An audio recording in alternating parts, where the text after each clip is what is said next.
আর রান্নার দেশ চ্যানেলে আপনাদের সবাইকে স্বাগত। আজ রান্না করা হবে পটল চিংড়ি। আর তার জন্য বাজার থেকে এই চিংড়ি মাছগুলো নিয়ে আসা হয়েছে। এই চিংড়ি মাছগুলো কুটে দিয়ে পরিষ্কার করে রাখা হয়েছে। এতে এখন লবণ ও হলুদ মেশানো হচ্ছে। এই লবণ আর এই হলুদটা ভালো করে মাছের সাথে মাখিয়ে নিতে হবে, যাতে মাছের সব জায়গায় এই লবণ আর হলুদটা ভালোভাবে মিশে ও মাছে যথাযথ স্বাদ আসে। এবার এই চিংড়ি মাছটা ভেজে নিতে হবে।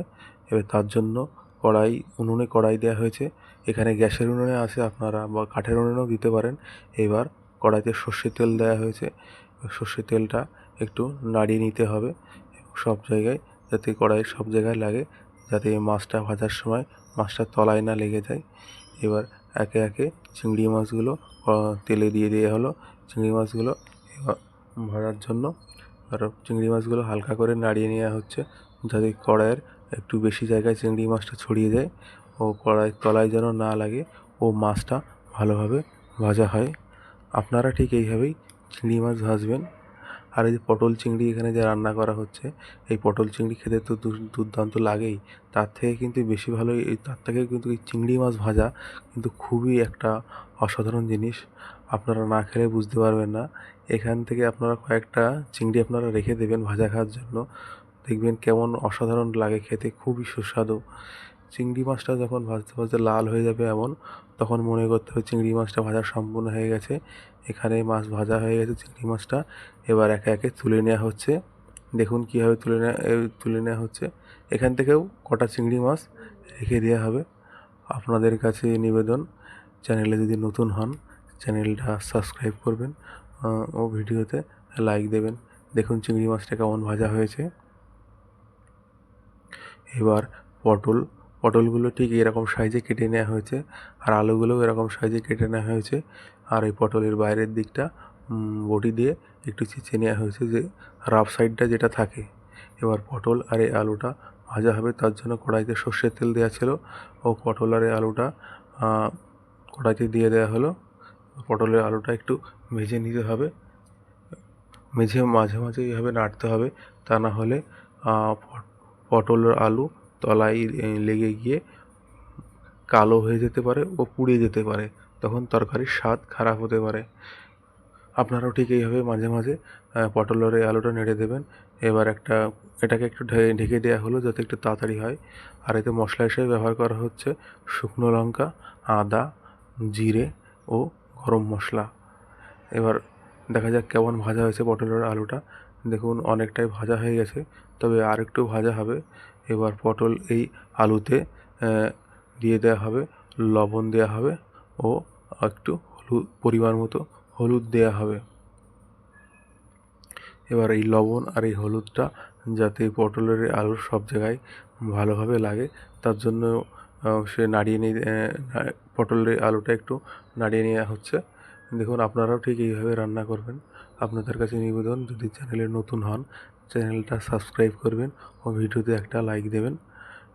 এবার জিরে, আদা আর যে শুকনো লঙ্কা ছিল সেটাকে এই শিলে বেটে নেওয়া হচ্ছে।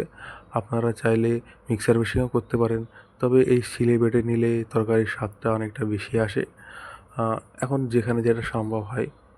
দেখুন আমার এই বাটাটা কমপ্লিট হয়ে গেছে, পেস্টটা। এইবার এখানে পটলের আলু যে ভাজাটা, এটাও সম্পূর্ণ হয়ে গেছে। পটলের যতটা দরকার আপনারা ঠিক এইভাবে ভেজে নেবেন। এবার এই যে পেস্টটা আছে লঙ্কা, আদা ও জিরের পেস্টটা এতে দিয়ে দেওয়া হলো। এবার এটাকে পটলের এই আলুটাকে কষিয়ে নিতে হবে ভালোভাবে। আপনারাও ঠিক এইভাবে রান্না করবেন। দেখুন এরকম খুন্তি দিয়ে নেড়ে চারিদিকে পটলের আলুর যেন চারিদিকে মশলাটা লাগে সেরকমভাবে নেড়ে নিতে হবে।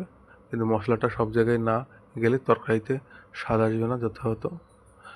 তবে অনেকেই এই পটল চিংড়ি যে রান্না পেঁয়াজ রসুন দিয়ে রান্না করে, তবে এখানটায় কিন্তু পেঁয়াজ রসুন ছাড়াই রান্না করা হচ্ছে এবং অনেকেই পেঁয়াজ রসুন খায় না। এবার পটল আলুর এদের সব জায়গায় মশলাটা দিয়ে ভালো করে কষিয়ে নেওয়া হচ্ছে। এবার অনেকটাই কষানো সম্পূর্ণ হয়েছে। এবার এতে পরিমাণ মতো হলুদ দেওয়া হচ্ছে। মাঝে মাঝে এরকম নেড়ে দিতে হবে, তা নাহলে এই মশলাটা যদি তলায় লেগে যায় তবে পুড়ে যেতে পারে, তখন তরকারির স্বাদটা খারাপ হতে পারে। এবার তরকারিতে জল দিয়ে দেওয়া হলো। এবার মশলাটা কষানো হয়ে গেছে সম্পূর্ণ। আপনারা পরিমাণ মতো ঝোল যেমন রাখবেন সেইভাবে এই যে জলটা দেবেন। এখানে যে জলটা দেওয়া হলো এটা গরম জল দেওয়া হলো।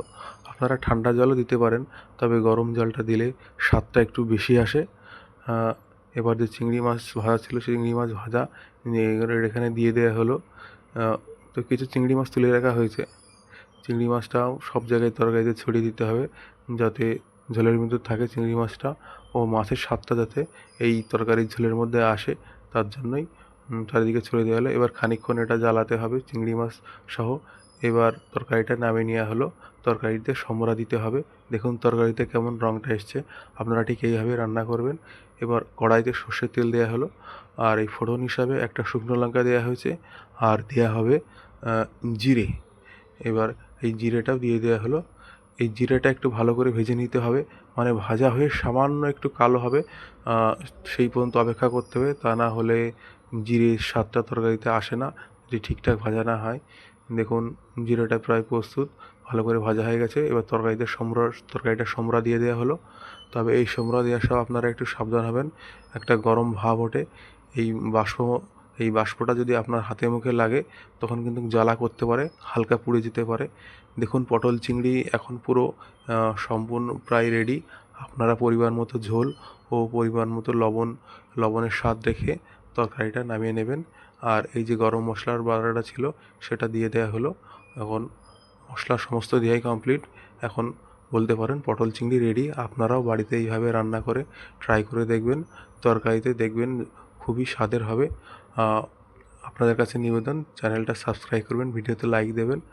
এখন পটল চিংড়ি রেডি, এখন সার্ভ করার জন্য। ধন্যবাদ। আপনারাও বাড়িতে